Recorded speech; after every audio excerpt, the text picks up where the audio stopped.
you're not happy and you're not going to find it in the world. So everyone runs around in the world, looking for happiness, and they'll never find it, which people usually prove to themselves over time, and because they're looking in the wrong area.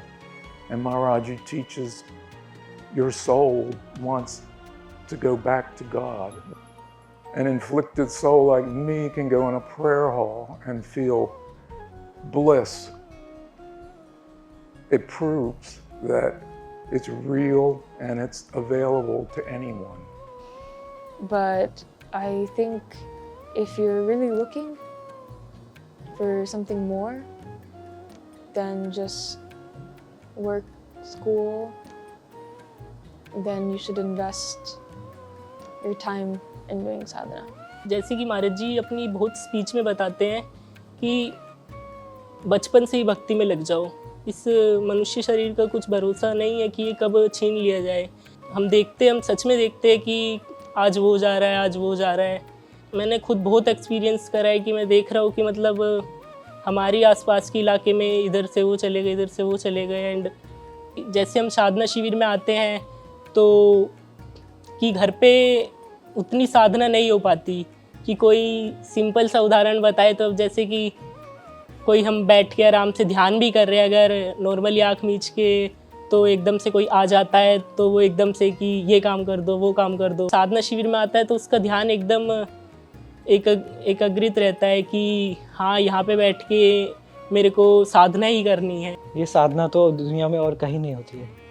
ऐसी साधना जहाँ सुबह 4 बजे से रात को 9:30-10 बजे तक ये साधना चलती हो, ऐसी रूप ध्यान करने की पद्धति जो महाराज जी ने बताई है, इसका यहाँ पे जो पालन होता है ये मैंने तो और कहीं नहीं देखा है। क्योंकि यहाँ तक कि जब डाइनिंग हॉल में जाते हैं तब भी जो हमारे खाद्य पदार्थ के नाम हैं उसमें भी भगवान का नाम रखा हुआ है, ताकि कुछ और चिंतन ही ना हो, कुछ और संसारी बात ही ना कर पाए। मौन नियम का पालन करने से तो ये सब जो अलग अलग स्थानों पे जो महाराज जी की और राधा कृष्ण की फ़ोटोज़ लगे हुए हैं, ये सब से एक ऐसा वातावरण मिलता है जिससे कि मन स्वतः खुद भगवान की ओर चला जाता है, गुरु की ओर चला जाता है। बस ये कह सकते हैं कि बहुत क्रोध बहुत अंदर है, बहुत ज़्यादा मेरे, बहुत किसी भी चीज़ पे बिगड़ जाता हूँ। तो आज भी बिगड़ जाता हूँ, लेकिन वो अगर 100% वाली जो बात थी तो अपना आप तो नहीं समझ सकते व्यक्ति, लेकिन फिर भी महाराज जी जिस तरीके से कहते हैं तो वो 50% होगी। Anywhere that you experience true joy, true inner peace, any religion, any type of good action, its essence is in bhakti and its full potential is in bhakti. So, what we want to be happy. It's not even complicated, right? We want to be happy. You have to drive your mind. In other words, Maharaji gives the philosophy, the practice is where the fruit is received. And it's like that for anything. You don't get good at anything without practice.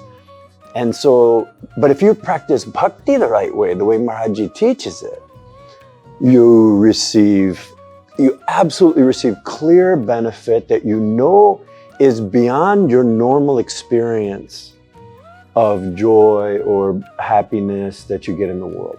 It's absolutely different, qualitatively different, and way better, and so much more soothing internally than anything else that you've ever experienced. And it's from that, because he explains what to do, and you do your best to do it, and he gives that to you.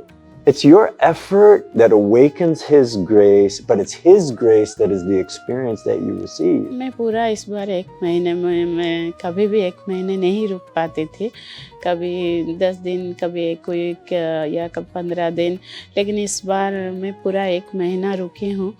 मुझे तो बहुत ही लाभ मिला है। कीर्तन में बैठते ही उस पद को गाने से ही मन को एक शांति मिलता है। जो पीस हम लोग ढूंढ रहे थे बाहर नहीं, मन को एक कुछ होता था, लेकिन यहाँ हॉल में बैठते ही वो पद गाते ही मन को बहुत शांति मिलता है। और जैसे ही पद को गाने लगे आप तो मन लगने जाता है। ऐसे लापरवाही ना करे तो हम लोग लगता है, मुझे जैसे लगता है।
Yeah, so once you adjust after a day or two, you can really easily fall into the schedule, and it's not that hard. I mean, you have these apprehensions like, oh, I need more sleep than that, and I don't know if I can keep up with the other people, you know, they're so fast and these things are happening. But after a few days, you kind of settle in, and it becomes your new routine, and it goes really smoothly. I mean, I always have apprehensions when I come, like, I don't know if I can do this because, number one, I'm 71 and I can't run like I used to, and the other things. But so everyone finds their own niche, but it becomes easier and easier. And I mean, I love sitting in the prayer hall for hours, and that time just goes so fast. I mean, at first I came, chanting from 4 to 10 at night. I don't know if I can do that. So as soon as I started, it just unfolded, and it was great. I mean, I came Every time I leave the prayer hall, I feel uplifted. साधना शिविर अगर attend करेंगे तो वही महाराज जी की सुबह सुबह जो महाराज जी की स्पीचेस आती है, वो महाराज जी के पुराने टाइम की स्पीचेस जो होती है, उन्हें देखकर एकदम से इतना अच्छा लगता है एकदम कि मतलब सामने बैठे हैं महाराज जी, हमारे साथ हैं महाराज जी। क्योंकि एक खुशी जो मिलती है वो यहीं आने के बाद मिलती है। घर पे भी चिंतन चला रहता है, 1 महीने पहले से याद आता है कि हाँ अब साधना शिविर आ रहा है, अब साधना शिविर आ रहा है, अब जाना है महाराज जी के पास जाना है। क्योंकि जैसे धीरे धीरे अगर हमारा रूटीन बिगड़ता भी है तो फिर यहाँ पे आने के बाद वो दोबारा से ठीक भी हो जाता है। सारी साधना जो हम करेंगे वही हमारे लिए हेल्पफुल है, वही हमें वहाँ जाके फिर घर पे जाके हमें वही चीज़ याद रहेंगी। मेरा पहला साधना शिविर ये ऐसा है कि मैं पूरा अटेंड कर पा रहा हूँ। मुझे हेल्प महाराज जी की, महाराज जी ने भी शायद विशेष उसी बात को कहा है और वही चीज़ हेल्प करती है सबसे ज़्यादा, केवल और केवल रूप ध्यान। मतलब और किसी चीज़ में कहीं भी कुछ नहीं लगता, बस यही मन करता है कि बस जितना हो सके, शरीर इस लायक नहीं है लेकिन बस यही मन करता है कि रूप ध्यान में ही लगे रहें। तो बस, और जो त्यौहार हम मना रहे हैं, जैसे आज ही मैं विचार कर रहा था कि गोपाष्टमी, तो शायद मैं अब वहाँ संसार में जाऊँगा तो लोगों से ये कहूँगा कि मैंने हज़ारों गोपाष्टमी एक साथ मनाई हैं, मैंने हज़ारों दिवाली इस बार एक साथ मनाई हैं। तो मतलब करवा चौथ के बाद के जो भी त्यौहार है वो हम 5 तारीख तक करेंगे, तो ये हज़ारों जन्म के जैसे एक साथ मना रहे हैं। तो इस तरीके से ये त्यौहार है। और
मैं महाराज से मिला उसके पहले मुझे भगवान में रुचि ज़्यादा नहीं थी, लेकिन एक बार महाराज जी का लेक्चर सुना कहीं किसी से तो प्रभावित हुआ, और जब उनके कीर्तन वगैरह सुने, भजन वगैरह, तो ऐसा लगा कि ये तो कुछ अनोखा है। जैसे पहले हम संसारी फिल्में वगैरह उसी के म्यूज़िक वगैरह सुना करते थे और गाया करते थे, लेकिन ये पहली बार ऐसा अनुभव हुआ कि इसमें भी बहुत कुछ रस है। तो फिर जैसे जैसे हम और अटेंड करने लगे सत्संग वगैरह, तो धीरे धीरे महाराज जी ने जो पूरा जैसे ओशन बहा दिया है, जैसे पूरा हज़ारों, 1 2 या 100 50 100 नहीं, लेकिन मोर देन 1000 10,000 व्हाटएवर पद वगैरह महाराज जी ने लिखे, और उनके भजन कीर्तन और प्रवचन वगैरह भी इतने बढ़िया है कि भाई मन अपने आप खींचा जाता है कि भाई भगवान की ओर। Like for me, Sri Kripalu Dham is the best place on earth for a devotee, because Maharaj's intention is to force you to do sadhana. And of course you don't have to. It's up to you how much you take. But because of his grace, he suppresses the effects of the world. You don't experience the same degree of mental afflictions or torments that you do as soon as you go back home. As soon as you go back home, the world just creeps back in, because it's inside, it's outside, it's all around. So you can't do the type of sadhana at home that you can do at Sri Kripalu Dham. It's not possible. And the more you do here, the more benefit you receive, and it's so tangible. You absolutely see it. And the more like if you can get yourself into a routine here and really discipline yourself and really apply yourself, then you'll take that with you home. And if you can maintain that for some time, and that effort, that's what your practice is what receives the grace. वो कीर्तन में बैठो तो मन लगता है, मतलब आप अगर ठान लो कि हमें भक्ति करना है, साधना करनी है, तो यहाँ आए हैं इसीलिए साधना करने के लिए। तो कीर्तन, इतना सुंदर कीर्तन होता है, मन तो लगता है कि और किसी के बारे में तो नहीं बोल सकते, सबका अलग अलग संस्कार होता है, लेकिन अगर एक जीव बैठेगा, सुनेगा, सोचेगा और बोलेगा तो मन लगता है और मन को बहुत शांति मिलती है। महाराज जी के ग्रंथ तो उनके बारे में कुछ कह ही नहीं सकते, उसमें जितने गोते लगाएंगे उसमें और डूबने का मन करता है। तो प्रेमरस मदिरा भी एक ऐसा ही ग्रंथ है। मतलब earlier I used to not understand what is written in it, फिर महाराज जी की कृपा से थोड़ा थोड़ा समझ में आने लगा, थोड़ा थोड़ा वर्ड्स उसके अंदर के भाव समझने आने लगे, तो मैं तो बहुत चक्का ही रह गया। Every day I become surprised कि कैसे एक एक पद में उन्होंने इतना प्रेम भर रखा है और इतनी डाइवर्सिटी है। Like if you want to think about Radha Rani, many pads of Radha Rani. If you want to think about बाल रूप of Radha Rani, तो राधा रानी के बाल रूप के भी इतने सारे पद है, मुरली के इतने सारे पद है, होली माधुरी, तो वो तो एक समुद्र है, उसमें तो कितने भी गोते लगाओ वो कम है।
Maharaji to me is always unfolding. I mean, you know, for an inflicted soul with a small mind, you know, we can't comprehend Maharaji, but he's always, as you improve and kind of mind expands, there's more and more revelations always happening about his greatness and what he's done and is continuing to do.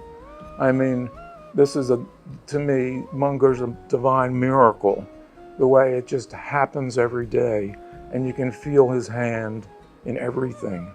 So I'd say, come and have the experience for yourself, and you'll come back, you'll go home feeling better than when you came, a lot better. The Didis are perfect. I mean, they're living examples of Maharaji. I mean, they've assumed his timings and routine as an example of surrender for the rest of us. You know, we see them and we think, I have to aspire toward that. I have to at least try. You know, you have to try and be a better person. And they're always the living example of that. You know, they just, by everything they do, they're here to uplift us, propel us, and, you know, by example, they don't have to talk. It's just by watching them and how they interact, and their total surrender to Maharaji and everything he's created. And they're here for us to see that that's perfection. I did not meet Maharaji in person, but I had the chance to meet Didis in person. And every time I do that, even if it's just attending a picnic, taking a little bit of prasad from their hands, or just being in their presence, it always inspires me to keep going. When you see all the seva that they're doing, and maybe just think about all the seva that they're doing that you don't see, it really inspires you. Because I think in the world, you know, it's so easy to get lost in your own thing. They really work very hard to pull us out and bring us closer to God. कहने को तो कुछ कहा नहीं जा सकता, पर जितना बताया जाए उतना कम है कि इतनी मेहनत करती थी हमारे लिए दीदी लोग, इतनी करती है, अब भी करते आ रहे हैं इतने टाइम से हमारे लिए दीदी मेहनत। जब महाराज जी थे तब भी दीदी लोग हमें इतना जगाते थे उस टाइम भी। अगर मैं आपको एक किस्सा बताऊं कि जैसे हम श्यामा श्याम धाम में थे तो महाराज जी बाहर वॉकिंग कर रहे थे, तो दीदी आए, मेरे ख्याल से मंजली दीदी आए एकदम से और हमें एकदम उठाया कि उठो उठो, महाराज जी बाहर वॉकिंग कर रहे हैं, तुम यहाँ पे क्यों सो रहे हो, तुम अपना टाइम व्यर्थ कर रहे हो, तुम क्या करने आए हो यहाँ पे। तो इतना हमें एकदम जगाया हमें। उस टाइम तो करता है कि अभी मन नहीं कर रहा, पर दीदी बोल रहे हैं तो एकदम उठ के जाना भी होता है। मतलब हम क्या ही बता सकते हैं कि सब कुछ ही हमारा दीदी है। किस तरह से क्या बोलूं ये समझ में नहीं आ पाता है, क्योंकि इस समय तो सहारा सामने दीदी ही दिखाई देती है ना। और जाते भी हैं अर्ली मॉर्निंग, डेली दीदी इतनी मेहनत करती हैं, वो महाराज जी के नियम अनुसार वो भी जागती हैं। सुबह को हम भी कोशिश करते ही हैं मैक्सिमम कि कुछ भी हो जाए। घर पे तो नहीं हो पाता, लेकिन यहाँ हो जाता है अपना आप ही कि हम 1 बजे उठ के 1:30 बजे उठ के वहाँ पे चले जाते हैं। और बोलना ये है कि सामने से ही महसूस करता है व्यक्ति, सब अपने अपनी चीज़ें हैं सबकी, कौन किसका अवतार है क्या है ये बातें, लेकिन वो तो एक अलौकिक प्रेम जो है ना सामने बैठ के वो महसूस किया जा सकता है, शब्दों में क्या बताएं। या दीदी लोगों से हमें बहुत कुछ सीखने को मिलता है कि जैसे महाराज जी की सेवा कैसे करनी है निस्वार्थ भाव से, उनको गुरु को अपना सर्वस्व मानना चाहिए, और उन्होंने जो अपने जीवन से जो हमारे लिए एग्जाम्पल सेट किया है कि जैसे कि हमेशा महाराज जी की सेवा के बारे में सोचते रहो, तो उससे भी हमें बड़ी प्रेरणा मिलती है कि भाई हमें भी इस तरह सोचना चाहिए और इसी तरह हम आगे बढ़ सकते हैं। गुरु सेवा ही धर्म हमारो। दीदियाँ तो इतना वो गुरु सेवा कराती हैं और करती रहती हैं, ये देख के इंस्पिरेशन मिलती है कि हमें भी गुरु सेवा इसी प्रकार करनी चाहिए। कैसे वो सुबह 2 बजे उठ के जैसे महाराज जी की दिनचर्या थी वैसे ही दिनचर्या फॉलो करके, और वो हर वक्त मतलब किस प्रकार से साधकों को साधना में श्री महाराज जी के पास ले जाए उसका प्रयास करते रहती है। तो ये देख के बहुत अच्छा लगता है। और इतना तो मैं समझ भी नहीं पाता कि वो कौन है क्या है, लेकिन अब बहुत अच्छा लगता है कि वो हमें साधना करा रही है। कोई हमारे ऊपर एक हाथ है जिस तो हम अनाथ नहीं हैं। There's such a contrast because in America, there's really no poverty. There's no poverty. Not compared to India. You want poverty. Poverty is you don't even have a pot. You have nothing. And what the Didis and what Maharaji started was serve the needs, improve the quality of life. So, give a warm blanket to somebody who's shivering in cold. It's brought so much prosperity, so much opportunity that did not exist before. That makes people's lives better. He makes people's lives better in every single way. In the hospital, can you imagine you're sick? You have nothing. All you can do is endure the pain of your illness. No, Maharaji has a hospital, free treatment. And that hospital has grown so much in the years. I wish I could give so much.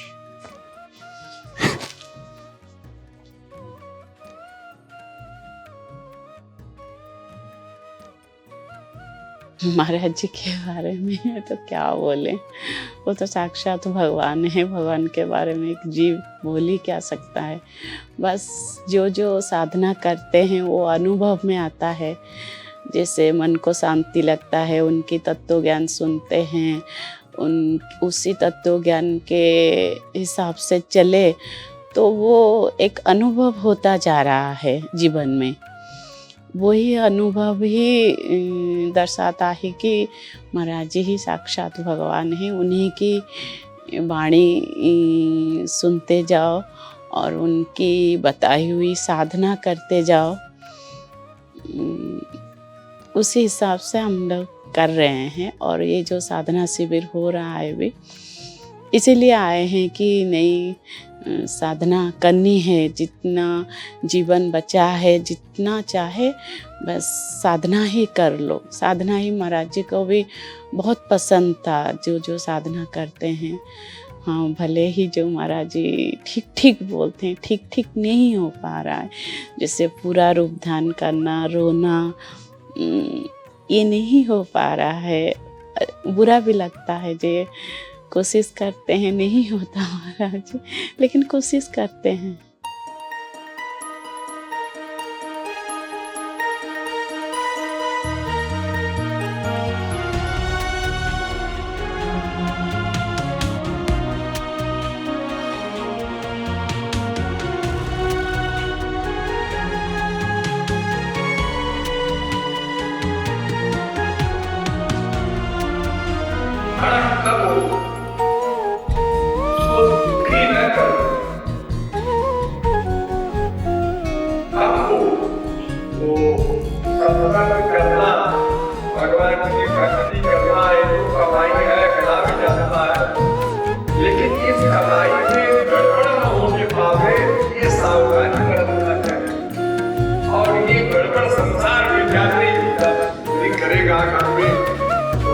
सबको आता है, लेकिन उसको दबाना सीखो, ऊपर control करना सीखो।